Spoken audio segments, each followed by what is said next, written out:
Beh, Albi, ma secondo te l'imperatrice di Francia ha problemi di budget per un orologio? Poi, boh, fai tu.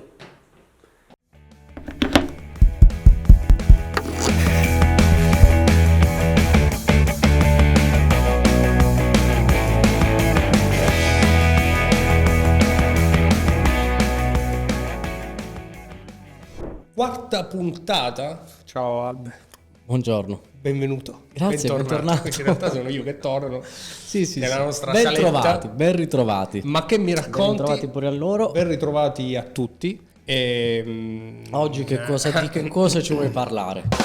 Oggi parliamo di che cosa? È un argomento molto interessante. Un po' la storia di Francia, di Napoleone, il tutto. Chissà se hanno accolto la nostra richiesta del video precedente, Quale? quella della Gioconda. Siamo Siamo in trattativa. Siamo in trattativa. Siamo in trattativa. Non vogliamo spoilerare troppo, ma siamo in trattativa. Se la son comprata, capito? A me questa storia ci ho pensato tutta la notte su. Io ci ho pensato tutta la notte. Sono passati pochi minuti dall'ultima. Ma ci ho pensato tutta la notte. E ci penserai Ci questa notte. penserò tutta la notte. Tu la sai la storia, no? Dell'imbianchino che la rubò. Ah, beh, sì, una delle storie più affascinanti di sempre, che poi è Esatto. una dei primi furti, perché ce ne sono stati svariati, se non ricordo male. No, questo non lo so. No, Ah. non lo so. E di sicuro è stato quello più clamoroso. Sì, Se sì, ce ne- sì. E fu molto sul presupposto che ce l'avessero rubata, ma così non è stato. Napoleone ha rubato tante opere italiane, in realtà lo abbiamo fatto anche noi in varie campagne. Sì. Solo che noi non abbiamo mai conquistato niente. Praticamente no. La Francia L'impero italiano era piccolo. la cafonata.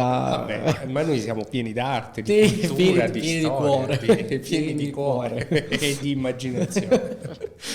Quindi non possiamo fare altro che parlare proprio di Breguet e della storia dei suoi clienti celebri. Non uno qualunque, braghe. Non insomma. uno qualunque. Napoleone, prima della campagna d'Egitto, andò a fare shopping. Scusate, Chi meglio di lui? vado a comprare qualche orologio e torno. No, questa è una cosa vera. Ma ci arriviamo dopo, no? Perché poi, diciamo, il bello della storia di Breguet è anche cosa è stato lui in grado di fare. Certo. Breguet, Abraham Louis Breguet, che nasce nel 1747, tanti anni fa, e poi fonda il suo atelier nel 1775, è il padre dell'orologeria moderna. Cioè tutto quello che abbiamo oggi al polso, le grandi complicazioni, le ha inventate sono lui. Le ha inventate lui, proprio lui, lì al tavolino. Ma disegnava. domanda. Stiamo parlando di orologi da tavolo, da stanza comunque. Anche da polso, Ah, perché ok. Breguet, ti ricordi abbiamo già raccontato la storia Sì, del sì. primo orologio da polso, il Cartier Santos, Certo. Dumont. Breguet ha inventato il primo orologio da polso, quello Quindi la femminile. donna. Esatto, Ok. nel 1810, un secolo prima che Cartier dicesse vabbè, mo lo faccio anche da uomo, però insomma non si inventava nulla, no? Era già stato inventato un secolo prima, nel 1810. Chiaramente per arrivare all'orologio da polso bisognava ingegnerizzare un orologio da tavolo e poi un orologio da tasca un po' più piccolo in un orologio piccolissimo per il polso femminile, e quindi nascevano gli orologi. Wow. Ed è un orologio realizzato per Maria Antonietta. Chissà quanto avrò pagato questo orologio. Beh, Albi, ma secondo te l'imperatrice di Francia ha problemi di budget per un orologio? Poi, boh, fai tu. Ok.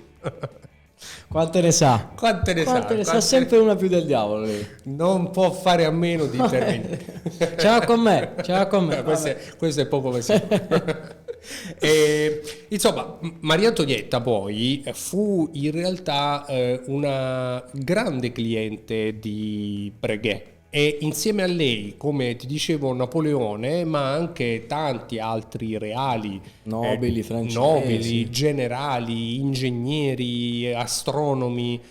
Naturalmente Breguet era quello che riusciva a realizzare concretamente gli orologi. Quindi C'erano era uno status symbol in Francia in quel periodo, immagino.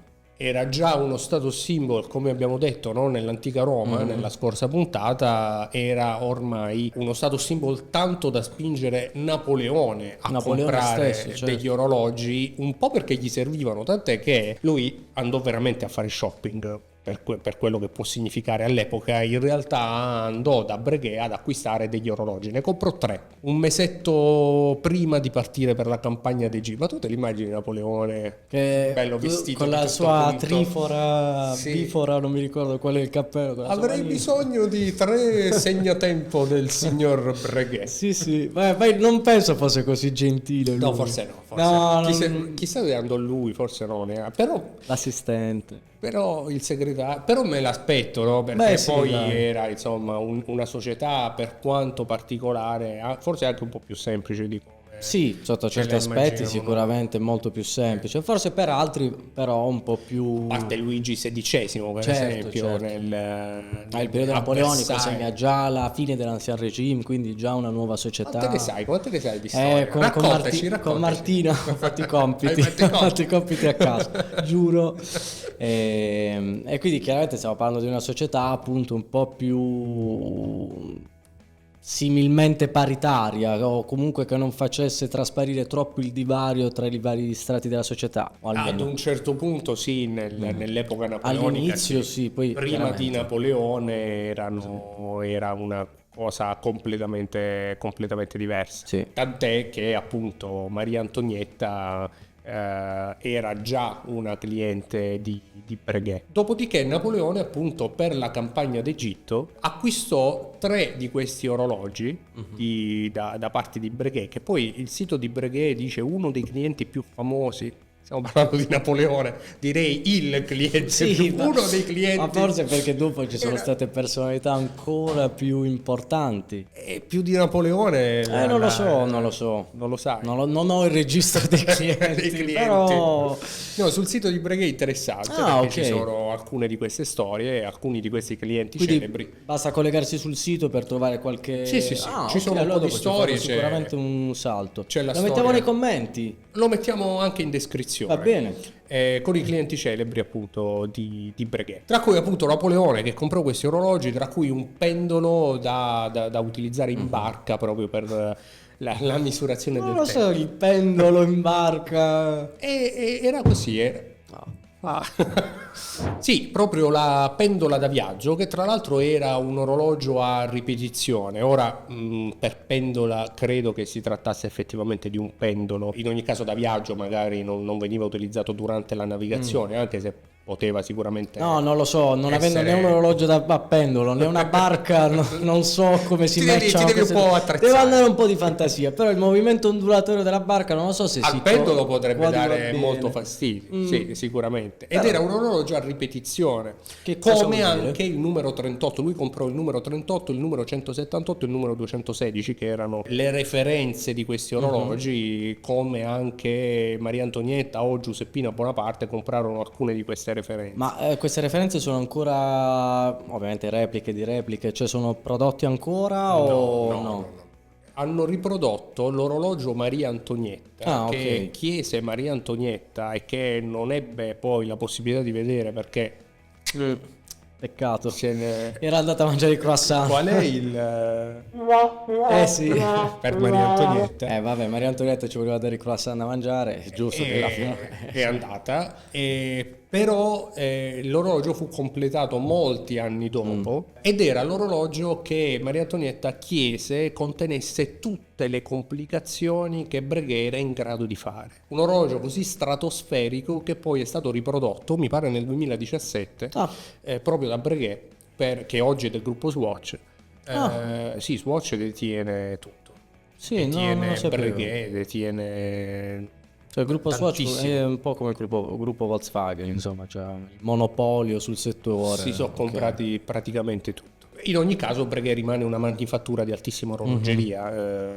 Swatch, ecco, ha comprato ma certo. rimangono indipendenti. E questo, l'orologio di Maria Antonietta, è la creazione celebre, forse più famosa, perché Breguet inventò tutto quello che oggi conosciamo e che ancora oggi sono dei traguardi per alcuni orologiai indipendenti, per esempio, come il tourbillon. Parlando proprio di gravità o di altro, il tourbillon è una gabbia all'interno della quale c'è la spirale, quindi il cuore pulsante, perché pulsa la spirale, Certo. dell'orologio. Il tourbillon per Breguet che poi è lo scopo del tourbillon, doveva servire a contrastare la forza di gravità che andava ad incidere sulla spirale dell'orologio, no? Perché messo in un certo modo gira, ma messo in verticale risente della forza di gravità. Certo. La gabbia del tourbillon invece, girando, studiata. serve diciamo, a compensare l'effetto della gravità, no? Quindi lo tiene sempre in movimento.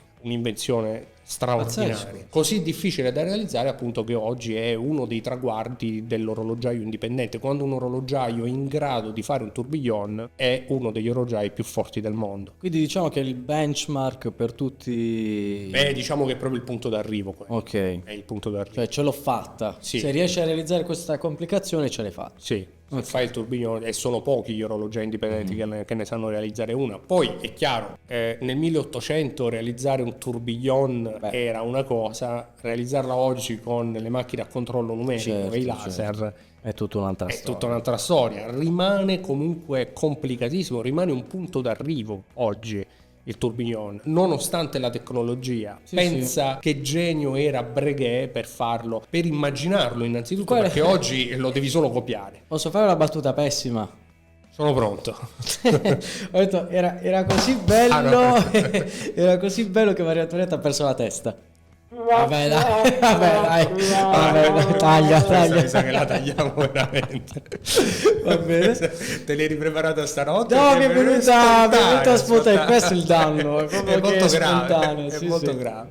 Sì, perse la testa per questi orologi. Pazzesco. E il suo non lo vide. In realtà i clienti celebri di Breguet poi furono tanti altri, e appunto uno dei più famosi era Napoleone. Ci fu Giuseppina Bonaparte che comprò tanti orologi di Breguet. Avevo letto da qualche parte una quarantina, cioè aveva una collezione di orologi. All'epoca naturalmente c'erano molti maestri orologiai, qualcuno si era già spinto anche nelle automazioni, no? Quegli orologi con dei personaggi o con delle scene in movimento. Già nel 1600 nelle corti d'Europa c'erano diverse creazioni di questo tipo. Diciamo che Breguet dal 1775 in poi cambia un po' le carte in tavola, perché Breguet appunto riscrive le regole dell'orologeria che ancora oggi vengono seguite. Pensa che la spirale piatta di Breguet, che è una particolare spirale che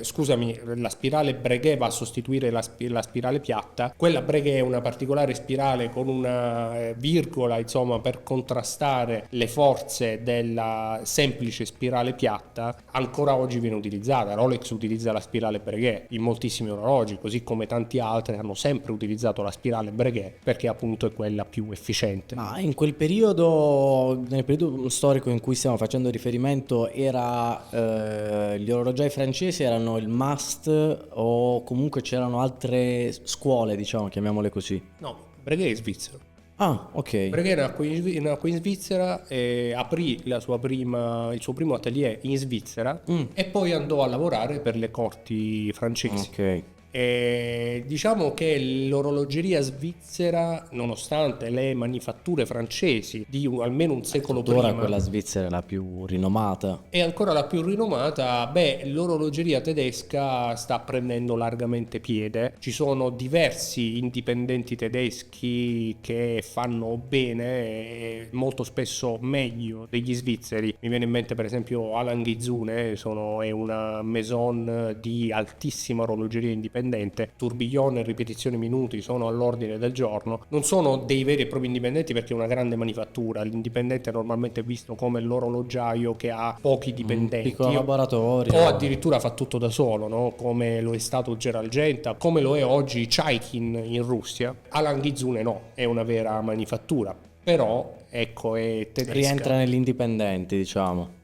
rientra in quella fascia delle piccole manifatture di altissima orologeria, per me abbastanza equiparabili agli indipendenti. Ancora oggi diciamo che la differenza con un indipendente è che l'indipendente sta lì a fare da solo, a mano. Certo. Per esempio Chaikin, che abbiamo intervistato anche sul canale, ha realizzato l'ultimo orologio che contiene 16 complicazioni, tutte in un unico orologio che può essere indossato sia in un verso che nell'altro, ha 2 facce con complicazioni diverse per ogni Poi il faccia. testa. Sì, e... Come un lecutro che si può girare. Esatto, una cosa del genere, però ha 16 complicazioni all'interno, alba Non e ho idea di tramonto, che cosa possa equazione del tempo, ripetizione, tourbillon. Wow.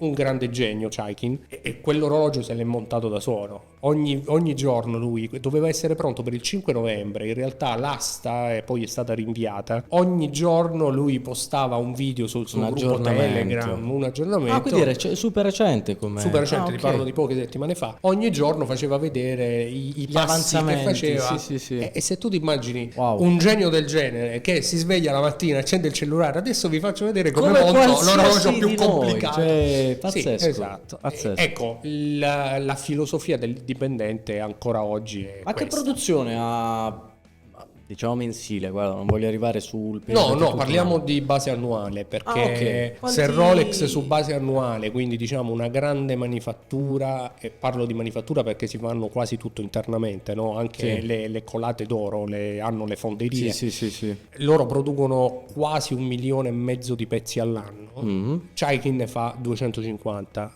non 1000, 250 orologi, non riesce a fare di più Mamma mia. perché è un piccolo indipendente.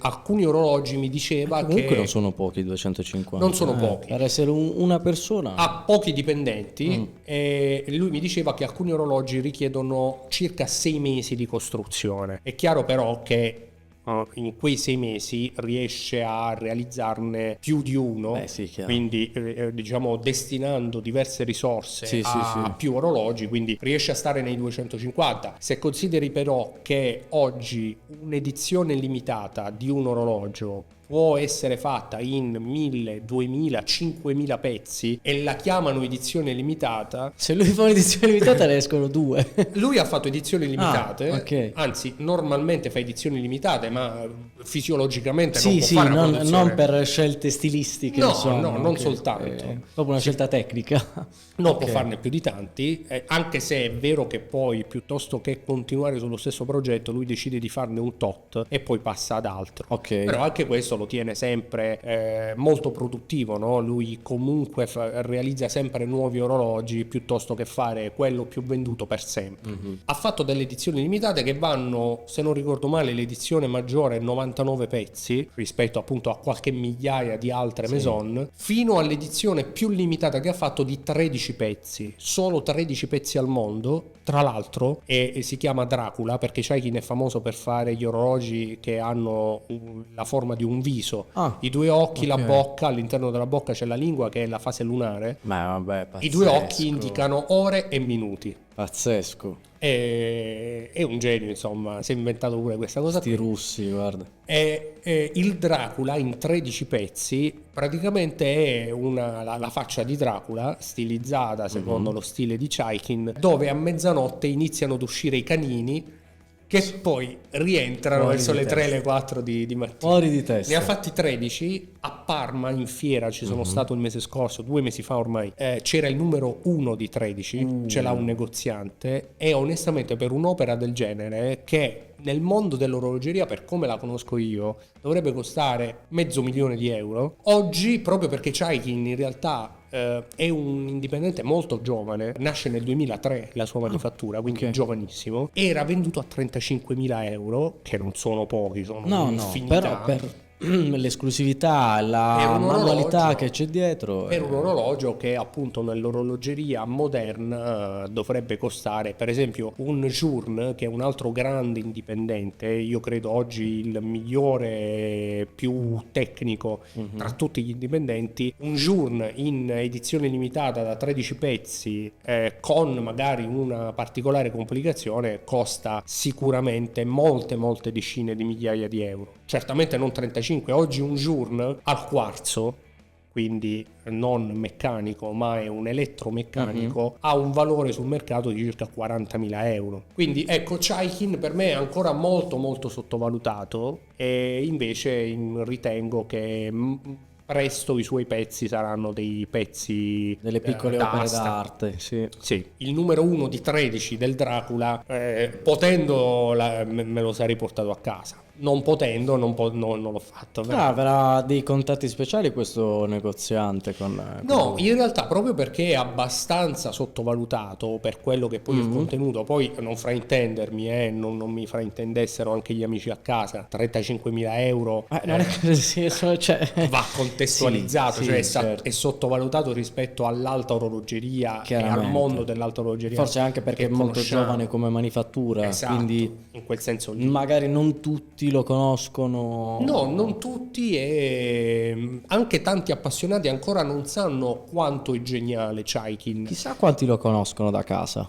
Ce lo fate sapere nei commenti? Sì, perché molti conoscono le facce, questi orologi con la faccia. Ma non collegano. In pochi, o comunque non tutti, sanno che sono degli orologi di Chaikin, che sono degli orologi di manifattura. Non tutti sanno che Chaikin ha realizzato un orologio double phase con 16 complicazioni. Magari conoscono il Tourbillon. design, ma non Esatto. sanno la storia dietro. E quanto è complicato anche tecnicamente. Quindi sì, Chaikin è sottovalutato, oggi credo che sia sottovalutato. Sarà molto curioso vedere questo Stargazer, questo qui da 16 complicazioni in asta, quanto varrà, perché se dovesse superare per esempio il 1.000.000 si inizia a capire sì. effettivamente quanto vale Chaikin. Esattamente. Poi un po' c'è da dire che noi valutiamo anche in base al prezzo. Il mercato si funziona così. Quindi C'è chiaramente poco da un pezzo che costa €1.000.000 chiaramente attira l'attenzione molto di più. E alzerà di uno- anche il prezzo delle altre creazioni. Chiaramente. Funziona così. È chiaro, cioè, Se- se sempre lo vende a funziona così. 1.000.000 tutto il resto sale.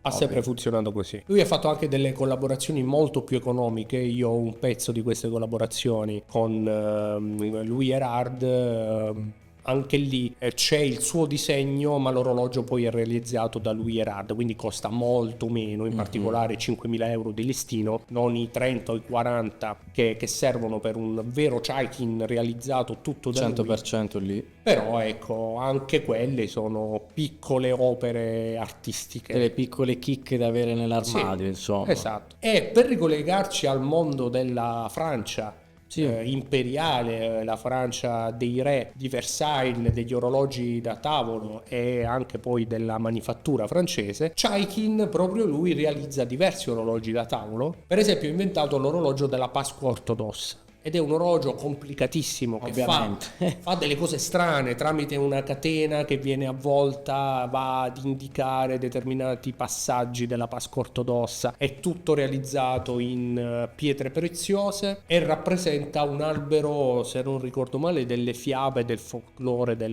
lui è molto legato al folklore russo, molte sue opere prendono spunto dal folklore russo. Insomma, una grande manifattura come lo è stato Breguet. Oggi Chaikin, c'è da dire che il tourbillon lo realizza, ma sul progetto Breguet.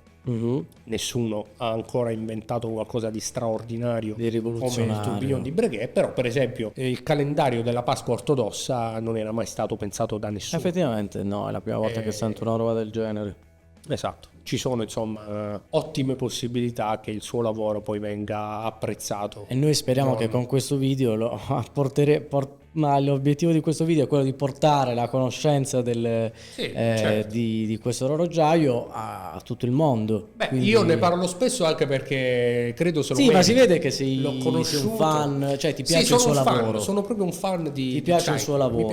Mi piace molto come persona, l'ho intervistato, ci ha raccontato, credo che duri quasi un'ora quel video, e che ha consentito, quindi no, già dimostra quanto è umano un genio del genere, no? Un piccolo canale italiano ha consentito a questa intervista, ci siamo organizzati, e sono un fan perché è un vero genio, è uno che realizza, ingegnerizza, studia, ha raccontato i tanti fallimenti che ci sono stati durante la sua carriera, ancora oggi, no? Ovviamente, non ci sarebbe un successo senza errori. Sì, ha sta. parlato spesso per esempio di come aveva progettato alcuni orologi senza tener conto della forza sprigionata dai meccanismi e che non era... Spaccavano l'orologio. No, non riuscivano a funzionare Ah. perché avevano bisogno di un'energia che oggi la tecnologia non riesce a dare a un Ok. orologio meccanico. E, insomma, ha paragonato, ecco, questa sua impresa a un racconto del folklore russo e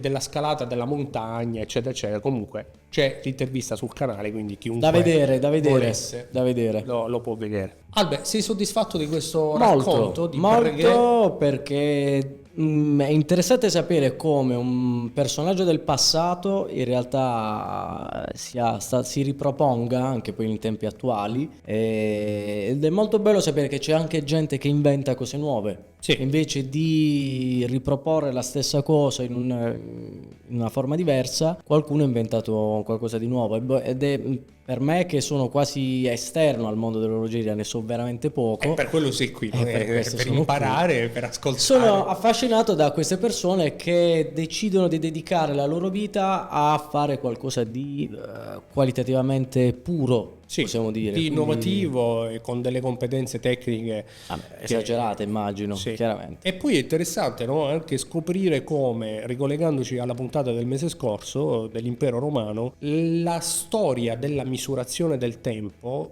non si è mai fermata. No, siamo sempre Forse affascinati. ha raggiunto l'apice con Breguet proprio nel 1800, dove ancora oggi le soluzioni di Breguet vengono utilizzate, però è una cosa che continua ad andare avanti praticamente da migliaia e migliaia di anni, a partire dalle meridiane dell'epoca pre-egiziana. Wow, molto bello.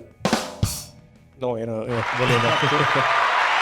Ecco, questa quindi ci salutiamo. Ci salutiamo, grazie per avermi Grazie a te, fatto Alessandro. parlare. Quante cose vi fai scoprire. Su un pozzo inesauribile di scoperte. Un pozzo di scoperte, l'importante è studiare prima, se no non so nulla. Giusto. Ci vediamo alla nella prossima quinta puntata. Il prossimo episodio è la quinta puntata e secondo me non dovete perdervela. Anche Secondo perché me non sappiamo ancora l'argomento. perché non sappiamo quindi ancora l'argomento, quindi sarà- come puoi sarà perdertela? straordinario. Non te la puoi perdere. È troppo Assolutamente. bello. Grazie a tutti, alla Ciao. prossima puntata. Ciao.